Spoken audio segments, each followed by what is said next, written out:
অভিনেত্রী নাজনীন আক্তার হ্যাপির করা ধর্ষণ মামলায় ঢাকার মুখ্য মহানগর হাকিম আদালতে আত্মসমর্পণ করে জামিন চেয়েছেন জাতীয় ক্রিকেট দলের পেসার রুবেল হোসেন। সকালে আত্মসমর্পণ করে জামিন চান রুবেল। মেট্রোপলিটন ম্যাজিস্ট্রেট আনোয়ার সাদাতের আদালতে জামিন আবেদনের শুনানি অনুষ্ঠিত হবে। বিয়ের প্রলোভন দেখিয়ে দৈহিক সম্পর্ক গড়ে তোলার অভিযোগে মিরপুর থানায় গত 13 ডিসেম্বর রুবেলের বিরুদ্ধে একটি মামলা দায়ের করেন হ্যাপি। এ মামলায় 15 ডিসেম্বর হাইকোর্টে হাজির হয়ে 4 সপ্তাহের আগাম জামিন নেন রুবেল। বিচারপতি সৈয়দ এবি মাহমুদুল হক ও বিচারপতি মোহাম্মদ আকরাম হোসেন চৌধুরীর সমন্বয়ে গঠিত হাইকোর্ট বেঞ্চ তাকে 4 সপ্তাহের জামিন দেয়।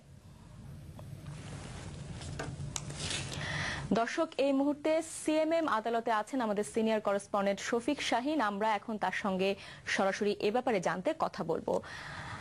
শফিক, জামিনের শুনানি শুরু হয়েছে কিনা জানাবেন, আর এই ব্যাপারে হ্যাপির কোনো প্রতিক্রিয়া কি আপনি আসলে জানতে পেরেছেন?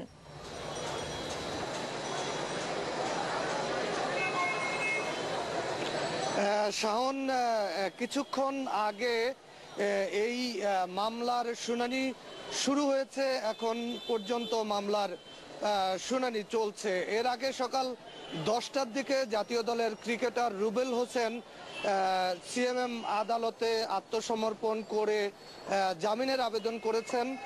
তার পরপরই এই মামলার যে বাদী আছে নাজনীন আক্তার হ্যাপি, তিনিও আজকে আদালতে হাজির হয়েছেন এবং এই হ্যাপি রুবেলের আদালতে আশাকে কেন্দ্র করে উৎসুক জনতা এবং আইনজীবীদের প্রচন্ড ভিড় আছে। আমরা রুবেলের আইনজীবীদের সূত্রে যতটুকু জানতে পেরেছি, যেহেতু রুবেল জাতীয় দলের বিশ্বকাপ স্কোয়াডে সুযোগ পেয়েছেন, সে কারণে তিনি স্থায়ী জামিনের জন্য এই সিএমএম আদালতে হাজির হয়েছেন। এর আগে তিনি হাইকোর্ট থেকে 4 সপ্তাহের আগাম জামিনে আছেন।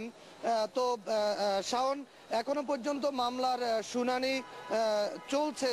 মামলার শুনানি শেষ হলে পরে কি রেজাল্ট হয়, রুবেল জামিন পান কিনা, সেই বিষয়টি আমরা জানতে পারবো আর আমরা তাদের সাথেও কথা বলতে পারবো।